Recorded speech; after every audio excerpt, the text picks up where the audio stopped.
بسم الله والحمد لله والصلاة والسلام على أشرف الأنبياء والمرسلين سيدنا محمد وعلى آله وأصحابه أجمعين. Assalamu alaikum wa rahmatullahi wa barakatuh. So my dear brothers and sisters in Islam, as you can see, this is a rather strange setting.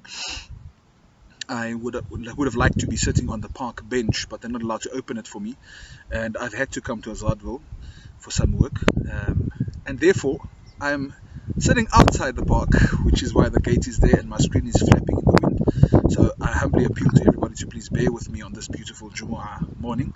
So, well, it's afternoon now, right? 12:30. Anyway, moving swiftly on, I would like to discuss a very beautiful hadith. And it's something that is dear to my heart, something I had a discussion with my 9-year-old daughter about recently.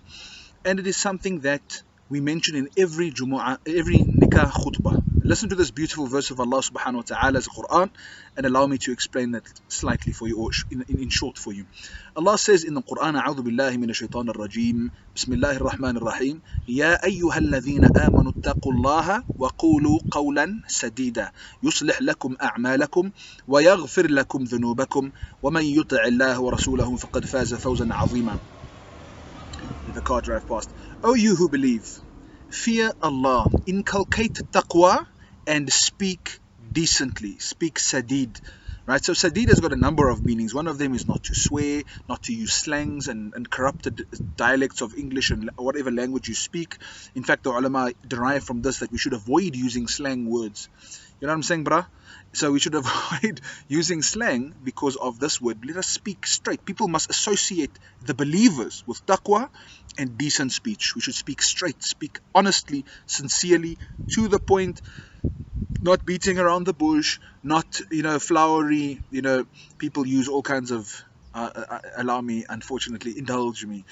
People try to be as verbose as possible, and as my one friend, Yolan Mayan Royan, from high school used to say, that verbosity is dialect twixt the mouth and the mind, because we try to be smart and try to be more smarter than we actually are, right? And we use big words and flowery language, and the worst is when people use them out of context and you just stare at it. So let us not fall prey to this way we speak. And Rasulullah SAW even mentioned these people who speak. They use big words and they roll their words in their mouth. Why? So they can sound smart and sound clever. But Allah says we must speak sadid. Oh, you who believe, fear Allah, inculcate taqwa. We'll have a long discussion on taqwa inshallah during Ramadan. And speak straight, decently, honestly, truthfully. Speak sincerely to one another, right? And in general, يُصْلِحْ لَكُمْ أَعْمَالَكُمْ. If we focus on taqwa and we focus on speaking decently and straight to one another, Allah says He will reform every other deed of ours. All our a'mal, our deeds will be reformed. وَيَغْفِرْ لَكُمْ ذُنُوبَكُمْ. And He will forgive all our sins. وَمَنْ يُطِعِ اللَّهَ وَرَسُولَهُ. And whoever obeys Allah and His Rasul, فَقَدْ فَازَ فَوْزًا عَظِيمًا. Then he has achieved a very great success. So I had this discussion with my eldest daughter recently, and I said to her that, it's not difficult to be a nice person. It comes to this one simple element, it's one part of our taqwa, where Rasulullah SAW asked the Sahaba to take bay'ah to him and pledge allegiance to him. And what was the allegiance? وَالنُّصْحْ لِكُلِّ مُسْلِمٍ. To truly want good from your heart, to truly want good for your next Muslim, for the next Muslim, your brother, your sister. In fact, I'm going to extend that. That was said in a setting where everybody around them were Muslim, because it was in Medina Munawwara. And if I remember correctly, the Sahabi who he was speaking to was one of the last chiefs of the Ansar to accept Islam. It was in the last year of Nubuwah, right? And the Sahabi, I can't remember his name now, Allahu Akbar, Jarir ibn Abdullah. Jarir ibn Abdullah was known as the Yusuf of this ummah, extremely handsome, but about 7 foot plus tall. And he narrates the hadith about the khuf, the leather sock, right? And that's how we know it's not abrogated, because this was narrated from a Sahabi who accepted Islam in the last year of the Prophet's life, sallallahu alayhi wa sallam, wa radiyallahu anhu, wa an kulli sahabati ajma'een. So he says that the Rasul asked us to take bay'ah to him and pledge allegiance to him, that we would swear on his hands that we would truly want and desire good for the next Muslim. Now I ask you a simple question, and it struck me recently. In fact, it struck me yesterday when I found out some disturbing news about, we're human beings, right, at the end of the day, right? I don't hold stuff against people. I try my best at least not to hold things in my heart. I've been struggling recently. May Allah have mercy on me. Please make dua for me. Please make dua for me. Allahu Akbar. We're weak human beings. Allahu Akbar. May Allah grant us strength. May Allah bless us with strength to reform ourselves. Right? So, I found out some disturbing news about things that were said about me behind my back and things that keep being said about me. And it was very hurtful, but I became upset, and this morning it struck me that, hang on, but don't I do the same thing? And doesn't that go against this hadith? That, I'm not responsible for what other people do. I'm not responsible for that. That's beyond my circle of volition. I'm going to draw your attention to the book that I've suggested before, 7 Habits of Highly Effective People. One of the points that I mentioned in this book, right, is that we have a circle of volition, and I'm in control of what's in my circle, right? I'm going to contextualize this for the COVID next thing, inshallah, the next point, right? So I'm only in control of what's within my circle. Whatever is beyond that is beyond my control. So I am not in control of what other people say about me, or the negative things that they say about me, or speak about me, or post about me. I'm not in control about the ugly names that they have for me. I'm not in control of that. But I'm in control, firstly, of how I respond to that. And then I thought to myself, but don't I do the same thing and use, derogatory nicknames for certain people because of the things that they've done or things that they say, So am I innocent? Can I truly say that I want good for my Muslim brothers? I don't have to. I'm not necessarily going to get reciprocation from them, right? They're not necessarily going to want good for me, which is not in my circle. I'm only in control of me wanting good for them. So as I got upset about people saying things about me behind my back that I now found out, may Allah subhanahu wa ta'ala forgive all of us. May Allah forgive them first. May Allah forgive me second, and then everyone else, inshallah, ya Rabb. Right? So, but do I also have that in my heart? Do I truly have in my heart that I want good for the next person? Because if I did, then I wouldn't be using similar kind of names and nicknames for people, that would actually be derogatory had they heard me say it. In fact, it's derogatory if they don't hear me say it either. And Allah subhanahu wa ta'ala is Sami'. Allah hears everything. So, speaking about this, let us inculcate this taqwa, right? And Allah speaks about the month of Ramadan as the month in which He has made fasting prescribed upon us, لَعَلَّكُمْ تَتَّقُونَ, so that we can get taqwa. Now, under the lockdown scenario and the fear and concern that we're not going to be able to read Taraweeh in the masjid and all the masail and everything, we've discussed those in various lectures, right? And please try and remember the lecture about the way Rasulullah SAW used to fast. It's not about ticking boxes. It's about achieving taqwa. And a person who wants to achieve taqwa will go the extra mile. As we mentioned, Moulana Hussein Evans mentioned this to me one day when people asked him, does my fast break with this? Does my fast break with that? And people speaking about smoking in Ramadan. And he said that if you're a smoker, it's a bad habit, right? But in Ramadan, you should not even be smoking at all, let alone talking about smoking before the time of fasting starts and immediately after iftar. You should try not to smoke at all in the month of Ramadan, because it's something that is makruh in the very least outside of Ramadan as well, let alone inside the month of Ramadan. Right? So let's allow this car to pass as well. This is the barakah of giving a lecture outside in public, but it's very refreshing, alhamdulillah. So, under the context of COVID-19, we're all going to be confined to our homes. And why the verse speak decently to one another? Because we're all in close contact with people who are in our tight circle, our family, And these are the first people who bear the brunt of our foul tempers, of our bad language, of our hurtful statements. And because we're interacting with them now maybe a little bit more often than what we used to, and they say familiarity breeds contempt, the fear is that there's going to be fights. I'm going to share something very personal with you. We've had to conclude 6 talaqs. Listen what I'm saying to you, brothers and sisters in Islam. 6 talaqs. 5 concluded, the 6th one pending in the last 3 weeks of lockdown. 6 talaqs. So what does this tell us? This just tells us that we are not used to living with one another. And I think this is what we need to try and start with. How do we speak to each other?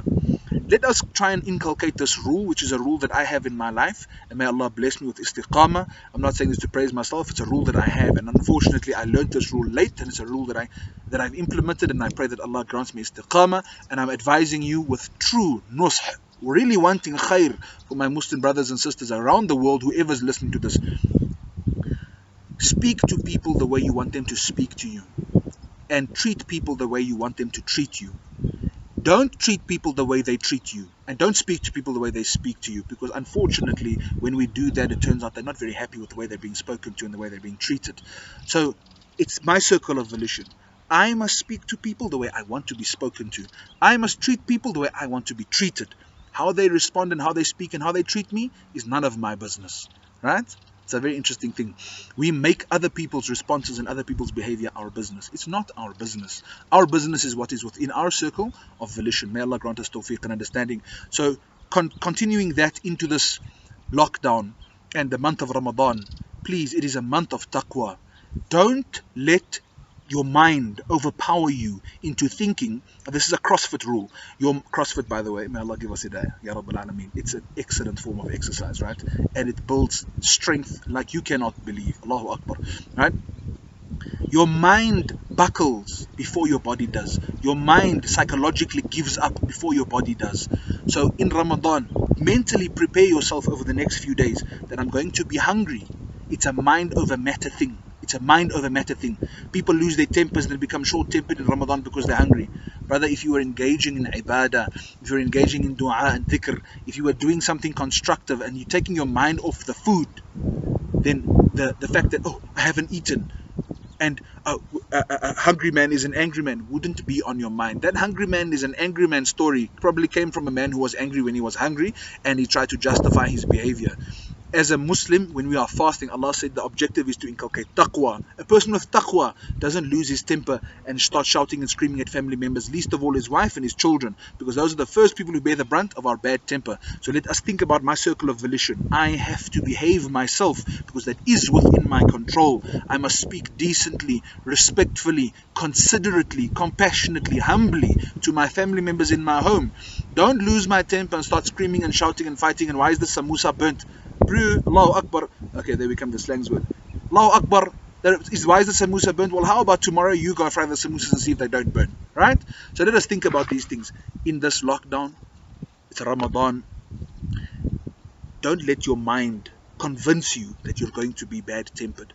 You convince yourself in your mind and let you take control of yourself and your behavior that I am stronger than my nafs. I am going to control myself and I am going to speak decently and humbly and calmly. And in the very least, brothers and sisters in Islam, if we can't control ourselves and we feel like blurting out something, that's going to firstly spoil my fast. Do I really want to throw rewards away when I've been hungry and I've been getting those rewards while I'm hungry and I'm just throwing them away and that my rewards are going with that anger tantrum of mine?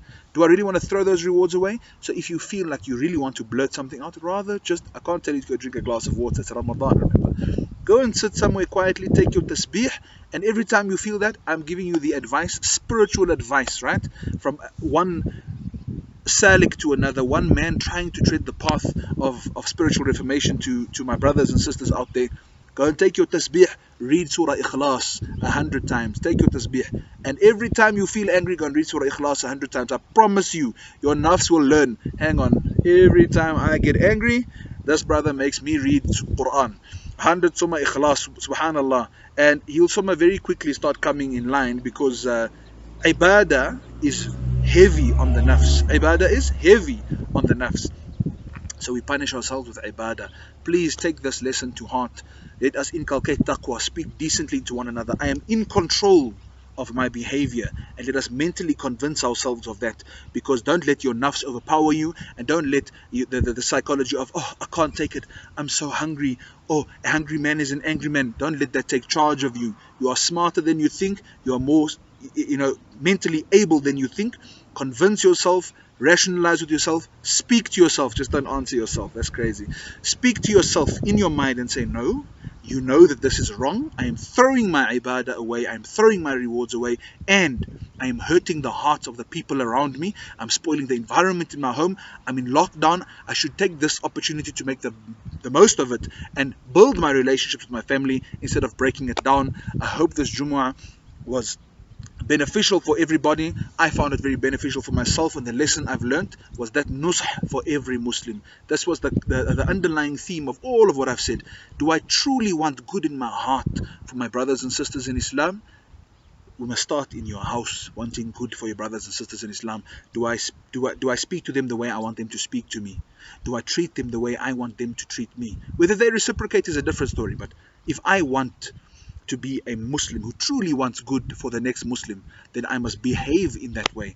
And a good Muslim is not one necessarily who looks good on the outside. Sadly, this is important as well. We need to have our Islamic appearance, right? Don't underestimate the importance of that. But if you have all of this, but your heart is filthy and you break people's hearts and you hurt their feelings, then of what benefit is all of this to you? You're throwing all the reward of this away by the filth that is in this. May Allah give us tawfiq and understanding. May Allah bless us. Let us reform ourselves this Ramadan. Let us build on our relationships with our families. Let us learn our circle of volition, and let us kind of strengthen our minds to control ourselves. May Allah bless us. Allahu Akbar. Subhanakallahumma bihamdik. Ashhadu an la ilaha illa ant. Astaghfiruka wa atubu ilayk. Whatever I've said that is correct is from Allah subhanahu wa ta'ala. The barakah of Rasulullah sallallahu alayhi wa sallam, and the inspiration or the benefit that we've derived from our mashayikh and ma'asatid al-kiram. May Allah bless them and have mercy on them. And whatever I have said that is incorrect and wrong is from myself, my nafs, from shaitan, and Allah and His Rasulullah absolved of it completely.